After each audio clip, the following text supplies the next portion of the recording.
আসসালামু আলাইকুম রহমতুল্লাহি ওবারাকাতু। আমরা আলী ইমরানের 184 নং আয়াত পর্যন্ত সহিহ শুদ্ধ ব্যবহার করে শিখেছি। এবার আমরা 185 নং আয়াত সহিহ শুদ্ধ ব্যবহার করে শিখবো ইনশাল্লাহ। আর আপনি যদি আমার চ্যানেলে নতুন হয়ে থাকেন অবশ্যই আমার চ্যানেল সাবস্ক্রাইব করে লাইক করে দেবেন।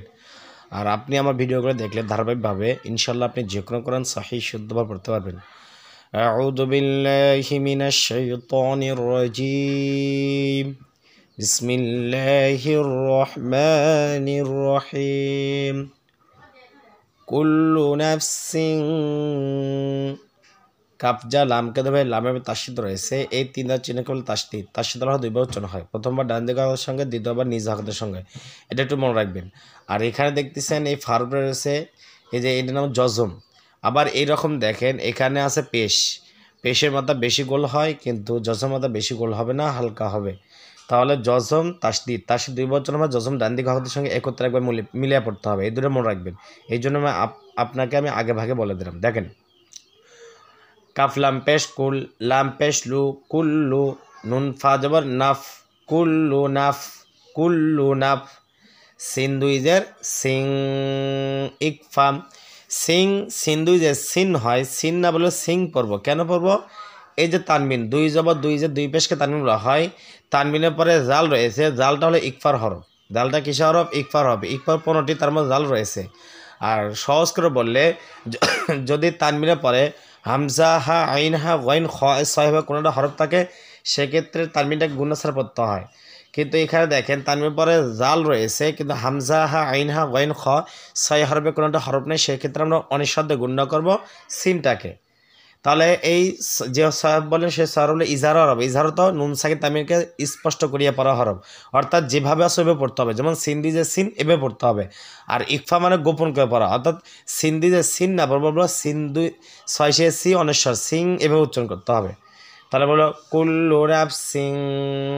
আর কালার পড়ার জন্য তানবিনের পরে যে হরফ থাকবে সে হরফ নীল কালার অঙ্ক থাকলে সেখানে অবশ্যই অনিঃশব্দে গুণনা করতে হবে তানবিনটাকে। কুল্লু নাফসিং। জালি জবর যা, মাদ্দে মুত্তাসিল 40 টান। যদি কোনো হরফের মোটা চিহ্ন বামে গোলা হামজা থাকে তাহলে সেখানে 4 টেনে পড়তে হবে। যা হামজাদের ই, কবজের ক, ই ক, তাজা লামকে ধরবে তালাম পেশ তুল। যা ই ক তুল, যা ই ক তুল। মিম জর মাও, তাজের তি, মাউতি। যা ই ক তুল মাউতি। কুল্লু নাফসিন যায়িকাতুল মাউতি। এখন অক্ষ করে থেমে পড়ি, তার উপরে সাকিন দেবো। এরকম সাকিন আইবার তার উপরে দেবো, দিয়ে মাউটাকে আমরা একাই টেনে পড়বো। তাহলে বলবো মাউত। বুঝছেন? তাহলে আমার সাথে বলেন কুল্লু নাফসিন যায়িকাতুল মাউত। এরপরে ওয়াজর ওয়া, হামজা নুনজের ইন, নুনে তাসদীদ গুণা করা ওয়াজিব। ওয়া ইন। আর কালার পড়ার জন্য তাসদীদ হলো নুনের উপর কমলা কালার রঙ থাকলে সেখানে অবশ্যই গুণা করে পড়তে হবে। ওয়া ইন, নুন জবর না, ওয়া ইন না। মিম আলি জবর মা, জবরে বাম পাশে খালি লিফা খালি টান। ওয়া ইন না মা। তাসদীদ দুইবার উচ্চারণ হলো কলা। ওয়া ইন না, দেখেন নুন দুইবার উচ্চারণ হয়েছে। ওয়া ইন না মা, তাপেশ তু। ওয়াও ফাজর ওয়াফ, ফাওয়াজর ফাও, ওয়াফ ফাও, তু ওয়াফ ফাও, নুন জবর না, তু ওয়াফ ফাও না। ওয়া ইন্নামা তু ওয়াফ ফাও না, ওয়া ইন্নামা তু ওয়াফ ফাও না। হামজা পেশ উ, জিম পেশ জু।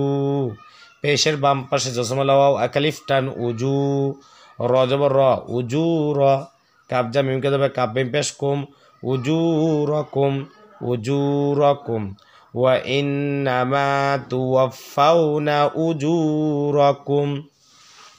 পেশের বাম পাশে জসমা লাওয়াও একালিফ টান, মনে রাখবেন কলে। ইয়া ওয়াও জবর ইয়াও, মিম জা লাম কে মিম লাম জবর মাল, ইয়াও মাল। কবজের কি, ইয়া খারা জবর ইয়া, ইয়াও মাল কিয়া। ইয়ার উপরে খা জবর একালিফ টান, মিম জবর মা, এটা মিম, মিম জবর মা। কিয়ামা, তাজেতি, কিয়ামাতি। উজুরাকুম ইয়াউমাল কিয়ামাতি, ইয়াউমাল কিয়ামাতি। আমার সাথে বলেন ওয়া ইন্নামা তুওয়াফাউনা উজুরাকুম ইয়াউমাল কিয়ামাতি। এরপরে ফাজর ফা মিম নুন জবর মাং ইকফা। কেন ইকফা? দেখেন নুন সাকিব বা যা রয়েছে যাটা হলো ইকফার হরফ। ইকফার হরফ 15টি। দেখেন তা, সা, জিম, দাল, জাল, জা, সিন, শিন, সদ, দদ, ত, জ, ফা, কফ, কাফ। এই 15টি হরফের যে কোনো একটি হরফ যদি এই যে নুন সাকিনে পরে আসে তার নুন সাকিনটাকে অনিঃশব্দে গুণনা করব, অথবা তানমিনে পরে আসে তার তানমিনটাকে অনিঃশব্দে গুণনা করব।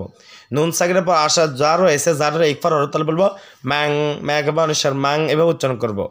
আর কালার বোর্ডের জন্য যদি নুন সাকিনের পরে যে হরফ থাকবে সে হরফের যদি নীল কালার অঙ্ক থাকে তাহলে নুন সাকিনটাকে অনিঃশব্দে অবশ্যই গুণনা করব।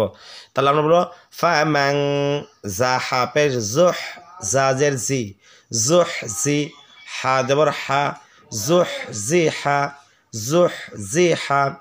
ফামান জুহ জি হা, আইন জবর আ, নুন নুন জের নিন, নুনে তার সাথে গুণা করা ওয়াজিব। আনিন, আনিন। আর কালার বোর্ডের জন্য তার সাথে নুন কমলা কালার অঙ্ক থাকলে সেখানে অবশ্যই গুণা করে পড়তে হবে। আনিন, নুন আলি জবর না, জবরের বাম পাশে খালি লিপ এক লিপ টান মাথা তবে আই না, রজের রি, আনিন নারি, আনিন নারি। ফামান সুহজিহা আনিন নারি। ওয়াজর ওয়া হামজা দাল পেশ উদে, উদে দালটা হলো কলকলা হরফ ধাক্কা দিয়ে পড়বো। কলকলা 5টি কফ ত বাজিম দাল, আর এই 5 হরফ জজমে ধাক্কা দিয়ে পড়তে হয়। যেহেতু দাল জজম রয়েছে ধাক্কা দিয়ে পড়বো, তাহলে বলবো ওয়া উদে খজের খি, লাম লাম জবর লাল, ওয়া উদে খিলাল, ওয়া উদে খিলাল। জিম নুন জবর জান, নুন জবর না, জান্না, ওয়া উদে খিলাল জান্না, তা জবর তা, ওয়া উদে খিলাল জান্নাতা, ওয়া উদে খিলাল জান্নাতা। দেখেন দালার জসম রয়েছে, দালটা কলকলা হরফ, তাহলে ধাক্কা দিয়ে পড়বো উদে। আর কালাবোর্ডের জন্য যদি কোনো হরফের লাল কালার অঙ্ক থাকে তাহলে সেখানে অবশ্যই ধাক্কা দিয়ে পড়বো। ওয়া উদে খিলাল জান্নাতা, ফাজর ফা কফ দাল জবর কদে, ফা কদে। দালটা কলকলা ধাক্কা দিয়ে পড়তে বলে ফা কদে, ফা লিজর ফা, জবরের বাম পাশে খালি লিফ একালিফ টান, ফা কদে ফা, জা জবর জা, ফা কদে ফাজা, ফা কদে ফাজা, জা ফাজা।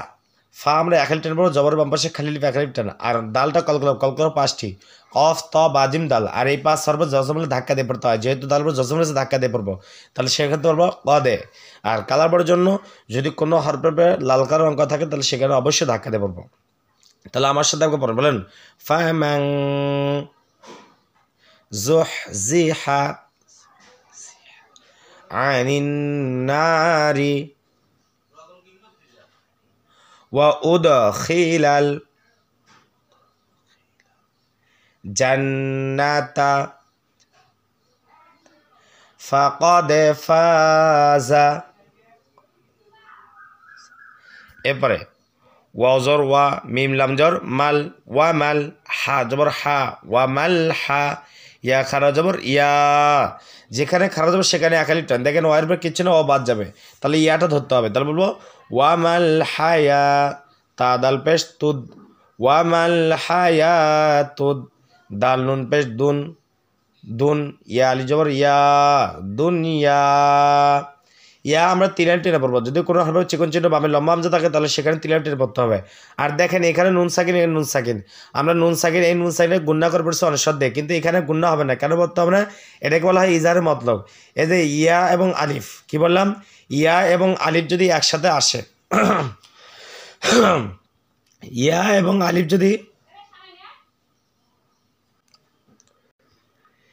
ইয়া এবং আলিফ যদি একত্রিতভাবে আসে নুন সাকিনে পড়ে তাহলে সেক্ষেত্রে নুন সাকিনটাকে গুন্নাসার পড়তে হবে, এটা ইজাহারের মতলব। তাহলে আমরা বলবো হায়াতুদ দুনিয়া। ইয়া 3 আলিফ টানে কেন? ইয়ার উপরে মোটা চিকন চিহ্ন বামে লম্বা হামজা রয়েছে, 3 আলিফ টান। এরপর হামজা লামজের ইল, লাম আলিফ জবর লা, ইল্লা, এখানে লাম আলিফ রয়েছে। দেখেন লামের পর তার সাথে জবর রয়েছে, আলিফের কিচ্ছু নাই, এই জন্য লামের সাথে আলিফটা যোগ করতে হবে। বলতে হবে লাম আলিফ জবর লা, জবরের বাম পাশে খালি আলিফ, এক আলিফ টান, তাহলে এক আলিফ টানে পড়বো লামটাকে, তাহলে বলবো ইল্লা, মিম জর মা, তার জর তা, জবরের বাম পাশে খালি আলিফ, এক আলিফ টান, মাতা, ইল্লা মাতা, ইল্লা মাতা, আইন লাম পেশ উল, মাতাউল, মাতাউল, ইল্লা মাতাউল, ওয়ামাল হায়াতুদ দুনিয়া ইল্লা মাতাউল, গাইন পেশ গো, রওয়া পেশ রু, গরু, রদেরি, গরুরি, গরুরি। এখন যে অক্ফ করি, থেমে পড়ি, তার রর উপরে সাকিন দেবো, রুটাকে আমার তিন টেনে পড়বো না, মাধ্যে আরসি, অর্থাৎ যে হরফটা এক টেনে পড়তে হয়, তারপর হরফকে সাকিন দিয়ে অক্ফ করলে সে এক টাকে তিন টেনে পড়তে হয়। যেমন পড়বো গুরুর, ইল্লা মাতাউল গুরুর। আমার সাথে বলেন ওয়ামাল হায়াতুদ দুনিয়া ইল্লা মাতাউল গুরুর। তাহলে বুঝতে পারেন কীভাবে পড়তে হবে। যদি আপনার কাছে ভিডিওটি ভালো লেগে থাকে তাহলে অবশ্যই আমাকে সাবস্ক্রাইব করে লাইক দেবেন। আসসালামু আলাইকুম ওয়া রাহমাতুল্লাহি ওয়া বারাকাতুহু।